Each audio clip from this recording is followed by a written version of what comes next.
Le Rwanda ne tombera plus jamais. L'ouvrage d'une histoire sacrée d'un peuple debout, forgé par la souffrance et sauvé par la volonté. Écrit par Monsieur le Sage Braddock, un Rwandais gardien emblématique de la mémoire sacrée de son peuple. Il était une fois une terre blessée, mais non brisée. Un peuple dont les racines s'enfonçaient profondément dans la mémoire des ancêtres, nourris par les larmes, le sang et la dignité perdue. Ce peuple, réduit au silence par les tambours du malheur, refusait de plier le genou. Chaque pierre de ces collines portait le témoignage d'une douleur ancienne, et chaque enfant qui naissait héritait d'un combat inachevé. Mais là où l'injustice avait creusé des cicatrices, la volonté bâtissait des ponts. Forgés par la souffrance, les cœurs devinrent de plus durs que le fer. Les chants étouffés dans les gorges reprirent vie comme des prières. Dans l'ombre du génocide contre les Tutsis, des exils et des trahisons, l'espoir grandissait, discret mais invincible. Un jour, un feu nouveau s'alluma dans les regards. Ce n'était plus un peuple qui survivait, c'était un peuple qui se relevait. Non pas pour venger, mais pour reconstruire. Non pas pour dominer, mais pour se redéfinir. La volonté devint loi, l'unité devint souffle, et la mémoire devint force. Ainsi naquit une nation debout, non pas par miracle, mais par choix. Une nation bénie, non pas parce qu'elle avait été épargnée, mais parce qu'elle avait osé affronter la nuit avec la lumière de ses convictions. Et aujourd'hui encore, cette histoire sacrée ne s'écrit pas seulement dans les livres, mais dans les cœurs, les gestes et les rêves de ceux qui ont compris que la souffrance n'est pas la fin, mais le feu qui révèle la vérité d'un peuple. Car il n'y a pas de peuple plus fort que celui qui se relève avec dignité. Introduction. Quand certaines nations effacent leur mémoire pour mieux fuir leur douleur, d'autres s'en nourrissent pour renaître. Le Rwanda appartient à ces peuples qui affrontent leur histoire pour mieux éclairer leur chemin. Ce livre, Le Rwanda ne tombera plus jamais, n'est pas simplement un récit historique. Il est un monument écrit, une architecture de mots érigée en l'honneur d'un peuple qui a connu le gouffre, mais qui a refusé d'y demeurer. Il est une réponse vivante à toutes les forces de destruction, et une déclaration solennelle que la République du Rwanda est née de l'effondrement, a grandi dans l'exigence et s'est affermie dans la volonté.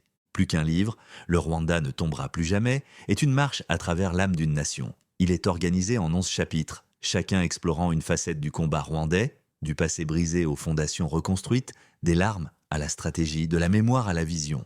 Le Rwanda ne se raconte pas seulement avec des mots, un pays en spiritualité globale. Il se raconte avec des cicatrices, avec des renaissances, avec des serments tenus dans le silence. Ce livre est né de cette nécessité. Rappeler au monde que le Rwanda n'a pas été sauvé par miracle, mais par choix du cœur.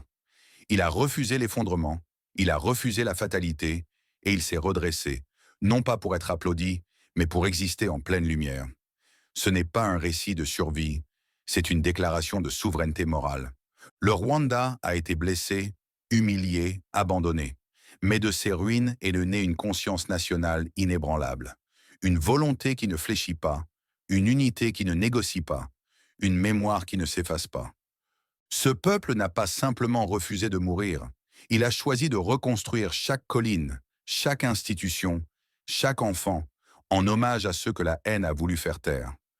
Ce livre est un miroir tendu à notre nation, mais aussi une lettre ouverte au monde. Il parle de douleurs tues trop longtemps. Il parle de responsabilités évitées trop souvent. Il parle de ce que signifie être rwandais après l'impensable, lorsque l'on choisit de ne plus jamais être victime, même du passé. Il célèbre le courage des survivants, la vision des bâtisseurs, la discipline des citoyens, la grandeur des silences transformés en actes. Il démontre que la dignité ne se mendie pas. Elle se conquiert chaque jour dans les choix que l'on fait entre le pardon et la vengeance, entre le progrès et la peur, entre la mémoire et le reniement. Aujourd'hui, certains cherchent encore à réduire le Rwanda à son pire moment. Ils veulent de parler pour lui, écrire à sa place, reconstruire son histoire avec des mots qui ne sont pas les siens. Ce livre leur répond, avec calme, mais avec fermeté, ce pays ne tombera pas. Il ne s'excusera pas d'avoir survécu. Il ne courbera pas l'échine face à ceux qui ont fui quand ils tombaient. Car ce que le Rwanda a reconstruit, ce ne sont pas seulement des routes et des bâtiments, c'est une conscience, c'est une génération et c'est une manière d'être debout. Et cela, aucun mensonge, aucune menace, aucune tempête ne pourra l'effacer. Ce livre est donc plus qu'un ouvrage. C'est une pierre dans la fondation de la mémoire collective.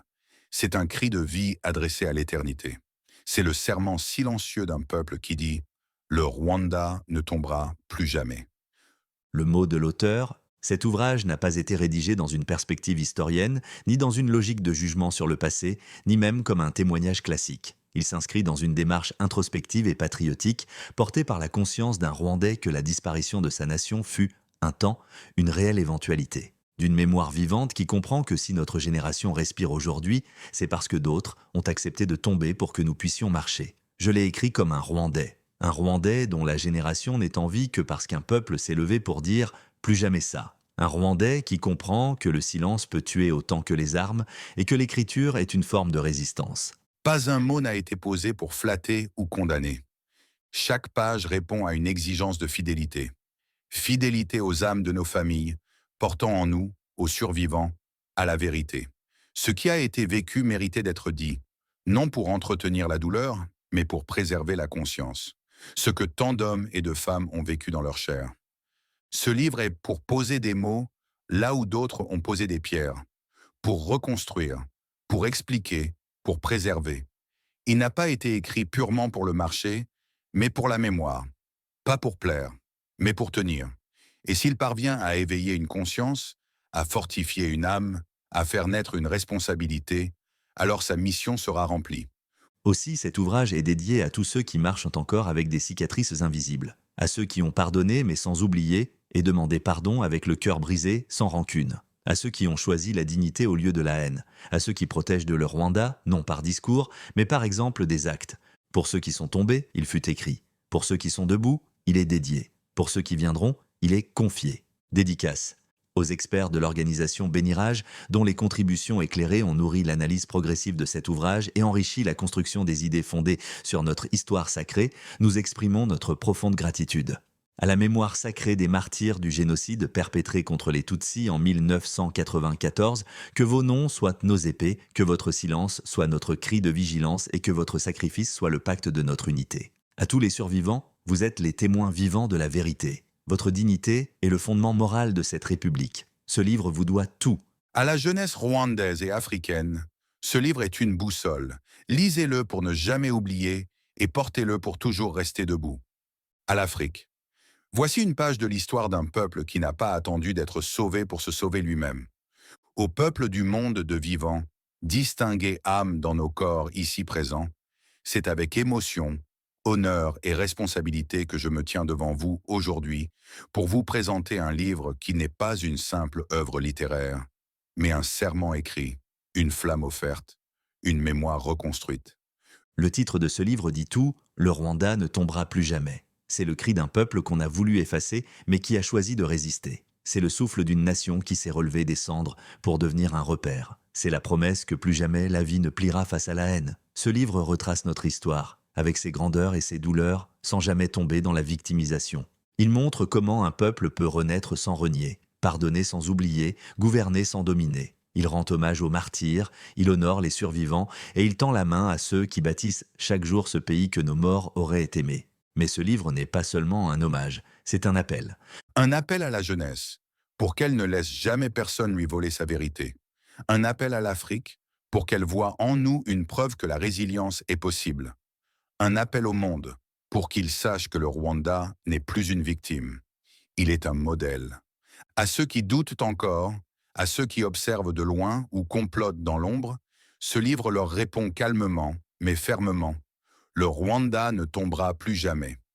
Et tant qu'il y aura un enfant pour raconter l'histoire, une mère pour transmettre la mémoire, un soldat pour veiller, un enseignant pour éclairer, un leader pour incarner l'unité, alors notre drapeau flottera haut, digne et éternel. Merci de nous suivre. À la prochaine, avec le chapitre 1 de l'ouvrage, Avant la tempête, le Rwanda originel, on va y voir l'unité précoloniale comme essence nationale. En résumé, avant l'arrivée des puissances coloniales, le Rwanda était une entité politique et culturelle unifiée, reposant sur des institutions solides et un système de valeurs profondément enraciné.